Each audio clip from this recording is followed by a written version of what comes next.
وجعلنا بینہ و بین القری التی بارکنا فیہا، اور ہم نے ان کے مابین اور ان بستیوں کے مابین جن میں ہم نے برکت دی ہے. اب یہ وہ فلسطین کا علاقہ ہے. الذی بارکنا حولہ قرن ظاہرتن، ہم نے بہت سی بستیاں ایسی بنا دی تھی اس پورے علاقے کے اندر کہ جو ان کے شاہراہ جو تھی تجارتی اس کے عین کناروں پر تھی، ظاہر تھی ان پر. وقدرنا فیہا السیر، اور ہم نے اس میں اندازہ مقرر کر دیا تھا چلنے کا، سفر کرنے کا، گویا کہ ہر 30 میل بعد یا 50 میل کے بعد کوئی نہ کوئی ایسی آبادی ہے تاکہ انہیں وہاں پر سہولت ملے.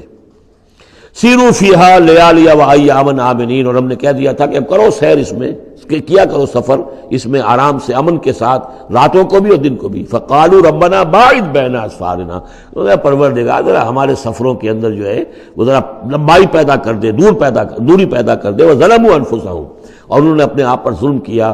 فجعلناہم احادیث، تو اب ہم نے انہیں صرف کہانیاں بنا دیا، اب ان کی کہانیاں رہ گئی ہیں، ان کی تاریخ کے اندر داستانیں رہ گئی ہیں، اب ان کا کوئی نام و نشان نہیں رہا. وَمَزَّقْنَاهُمْ كُلَّ مُمَزَّقٍ، اور ہم نے ان کو ریزہ ریزہ کر دیا، ختم کر دیا، منتشر کر دیا. اس لیے کہ جب یہ بند ٹوٹا ہے اور سیلاب آیا ہے، یہ آیا ہے کوئی 450 عیسوی میں، یعنی حضور کی ولادت سے لگ بھگ سمجھیے 125 برس پہلے، اور حضور پر جب وحی شروع ہوئی تو تقریباً اسے 150 یا 160 برس پہلے.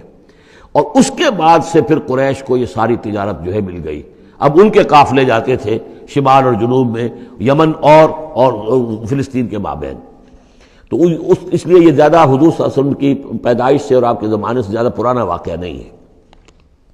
وَمَزَّقْنَاهُمْ، اس کے بعد یہاں سے یہ لوگ چلے گئے. خود اوس اور خزرج کے قبیلے جو ہیں یہ بھی یمن ہی سے آ کر آباد ہوئے ہیں اس مدینہ منورہ میں، اور جو عراق وغیرہ کے قبائل ہیں وہ بھی یہاں سے نکل کر جا کر عرب قبائل آباد ہوئے. یمن بہت زیادہ، بہت بڑا مرکز رہا تہذیب کا، تمدن کا، عرب تہذیب و تمدن کا بہت بڑا گہوارہ.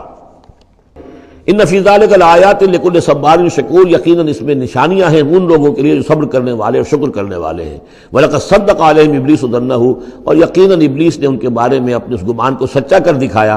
فَاتَّبَعُوهُ إِلَّا فَرِيقًا مِّنَ الْمُؤْمِنِينَ، تو ان سب نے ہی پیروی کی اس ابلیس کی سوائے تھوڑا سا ایک جماعت اہل ایمان کی. وَمَا كَانَ لَهُ عَلَيْهِمْ مِّن سُلْطَانٍ، لیکن اس ابلیس کو ان پر کوئی اختیار حاصل نہیں تھا.